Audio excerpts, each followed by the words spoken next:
నమస్తే, welcome to SR news. నేను సంగీత. తెలుగు బుల్లితెర షోలలో బిగ్ బాస్ ఎంత సక్సెస్ సాధించిందో అందరికీ తెలిసిందే.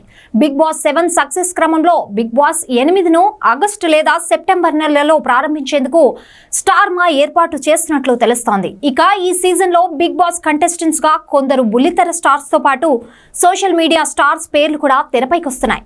అయితే ఇప్పుడు ఈ జాబితాలో మరో కొత్త పేరు నెట్టింట హల్చల్ చేస్తోంది. అదెవరో కాదు, ఆస్ట్రాలజర్ వేణుస్వామి.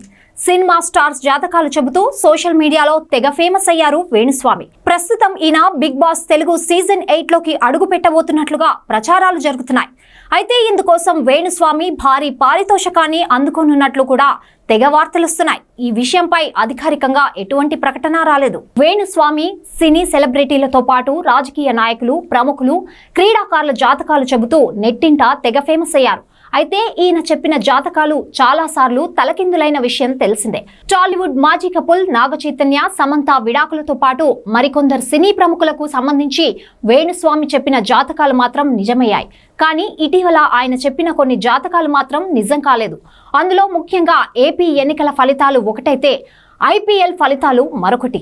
ఇలా జాతకాలు చెబుతూ ఇటు మీడియాలోనూ అటు నెట్టింట వేణుస్వామి ఎప్పుడూ ట్రెండింగ్ లోనే ఉన్నారు. అయితే ఇప్పుడు ఈయనను బిగ్ బాస్ ఆఫర్ వరించినట్లు తెలుస్తోంది.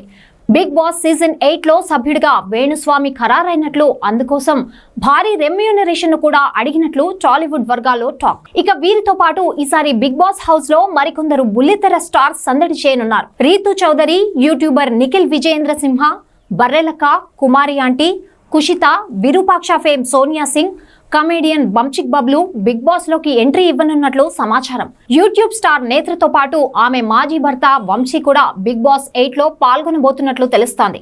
జబర్దస్త్ షో నుండి పొట్టి నరేష్, రియాజ్, కిరాక్ ఆర్పి, బుల్లెట్ భాస్కర్లలో ఒకరు లేదా ఇద్దరు ఉండబోతున్నట్లు సమాచారం. ఏది ఏమైనా ఈ వార్తల్లో వాస్తవం ఏంటో తెలియాలి అంటే మాత్రం మరికొన్ని రోజులు వేచి చూడాల్సిందే.